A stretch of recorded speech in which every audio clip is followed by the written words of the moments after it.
I have created this amazing happiness and well-being center. See, that's what we're talking about there. She did it herself. I have. Oh, yes, I did. And it's a place where people like remember how to be happy and how to feel good and do it in combination with other people, and they interact, and it's really beautiful. It's amazing. So in a way, you are creating conditions that they can observe, and then their observation of conditions, you're teaching them conditional alignment. We're just having a little fun.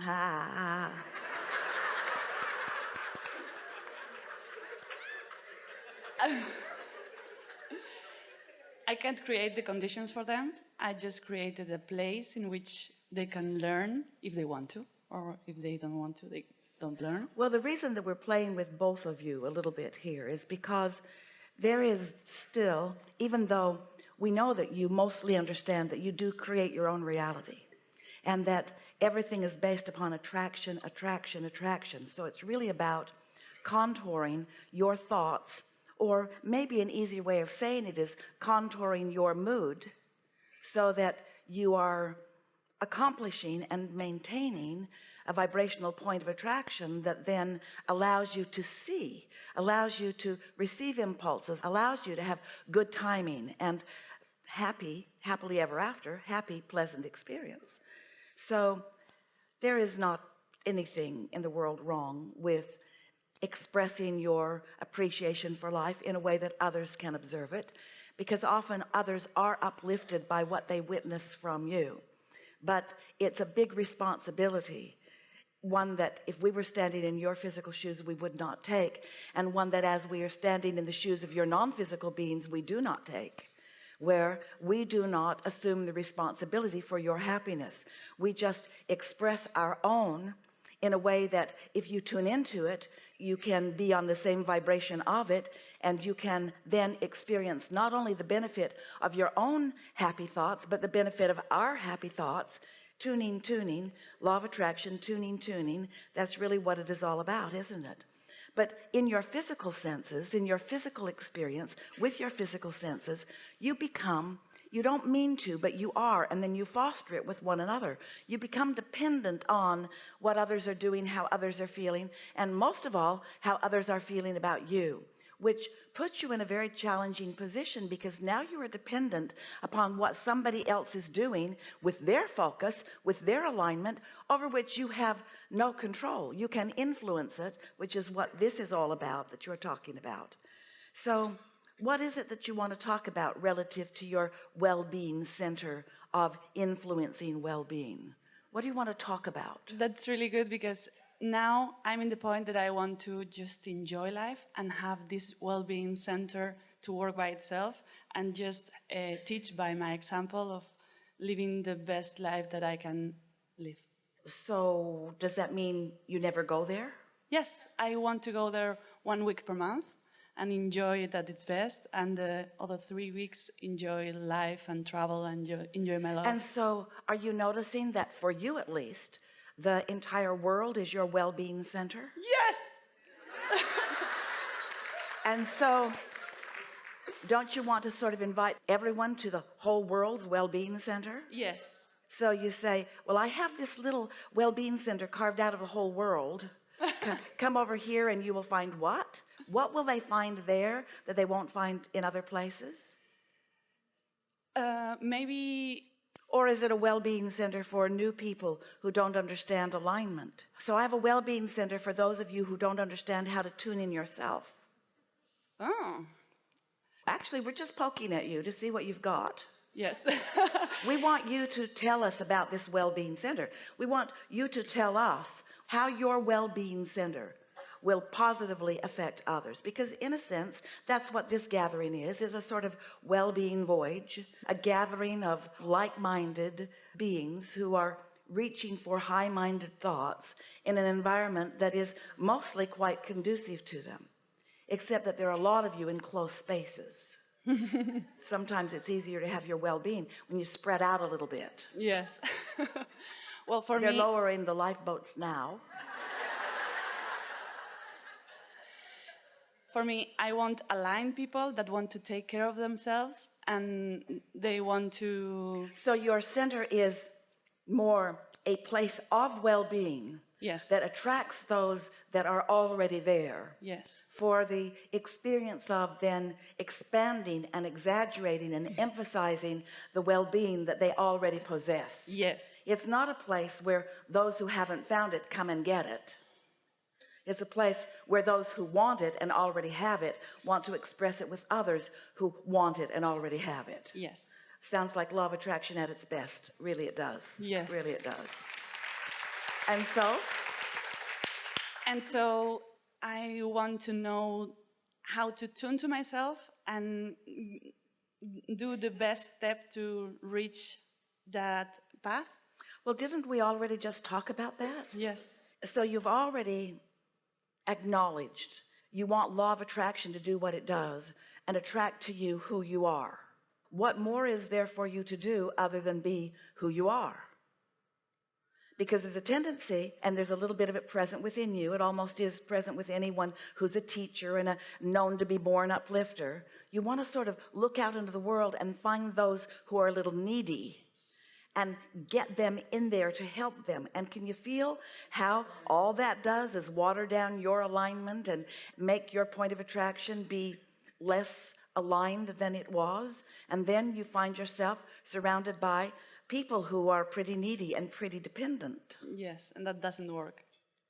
So while it seemed a little harsh and we were having a little fun when we say do it yourself, it really is what we are teaching with all of this. In other words, when you understand that you are an extension of source energy and that you have your own personal connection to this powerful source of well-being, and you discover on your own, because it doesn't work for you if others just tell you you've got it, or if others demonstrate to you that they've got it. You've got to find a way to get it too, which means you have to know what that alignment feels like. You have to catch yourself in the act, whether it was deliberate or indeliberate, of being in alignment, and then you have to acknowledge, oh, this is what it feels like. This is what clarity feels like, and I like it for all of these reasons. And this is what happiness feels like, and I like it for all of these reasons, you see. This is really not something that you can force or assert into someone else's experience.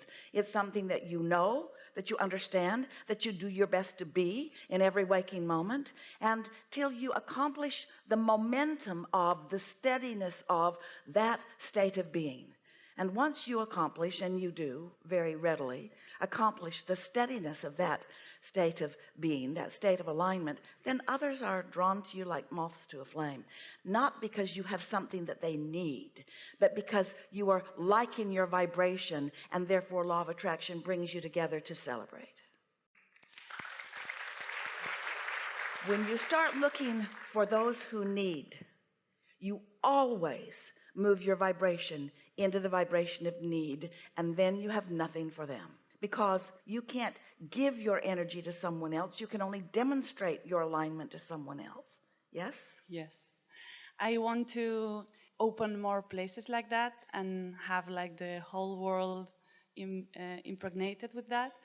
And I know the path to achieve that is to get happier and happier and happier and happier by myself. Well, now let's talk about this a little bit, because we're moving into a new conversation about law of attraction here. You ready for it? So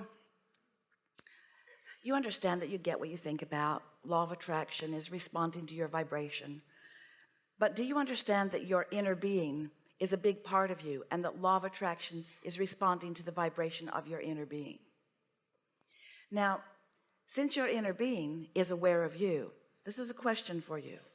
Do you believe that the well wishes of your inner being about you are beneficial to you? Yes. All right, so we'll ask it again. Well, we just want you to be sure of your answer, and why. Do you believe that the well wishes, that the good intentions, that the loving awareness that your inner being has for you, as your inner being holds you as object of attention, do you believe that those well wishes are of benefit to you? Yes. Under what condition? No condition. But wait, if Source is adoring you and has always, why have you not always thrived? Because it has never been other than what we have just stated. Source energy is always loving you, adoring you, wishing you well, and holding you as object of attention. So why would anyone ever not thrive? Isn't there another component that is necessary in order for you to be the recipient of the thriving? Don't you have to tune to it? Is it enough? You can make your prayers, you can ask for all you want, but unless you are of the inclination or in the moment of letting it in, then really, is source powerful enough that source can assert well-being into your experience when you are vibrationally different from the well-being that is being offered for you? This is an important conversation to have, isn't it? Because there are so many who are using this very subject as the reason for their feeling of inadequacy or not being blessed, as their feeling of unworthiness. If I were really worthy, source must not be flowing well-being toward me because I'm not the recipient of it. And that is never ever true. You are always the potential recipient of it, but you've got to tune to it. You've got to understand what it is.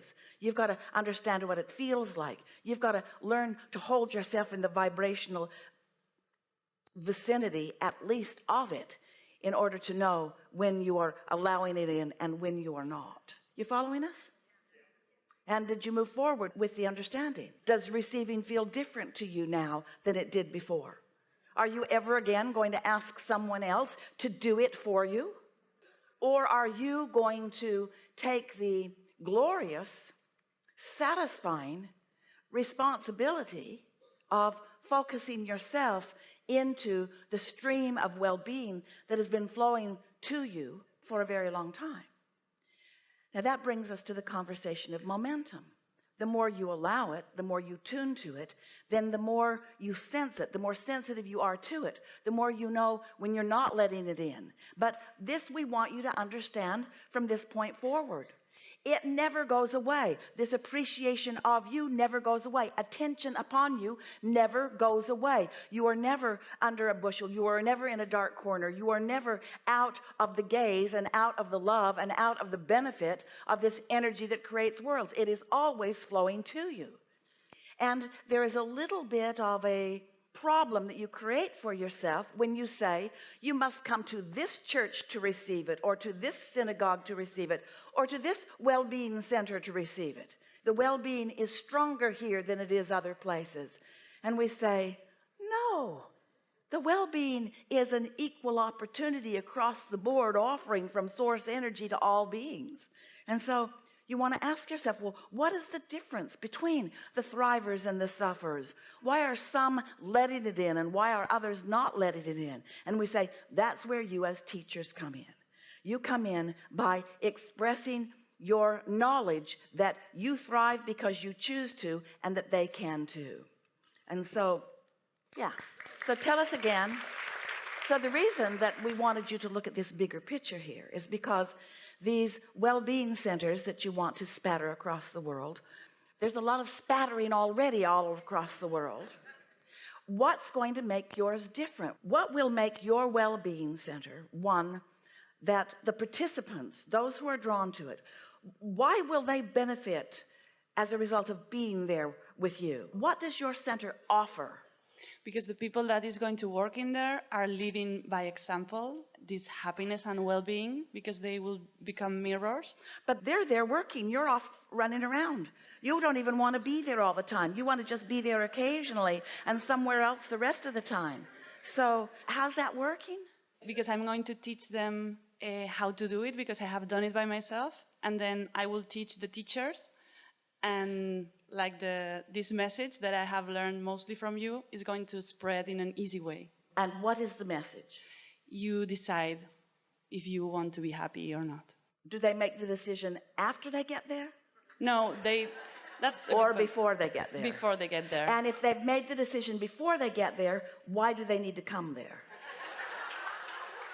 They need to come there because it's a really nice place where they can celebrate the decision that they have made. Well, there it is.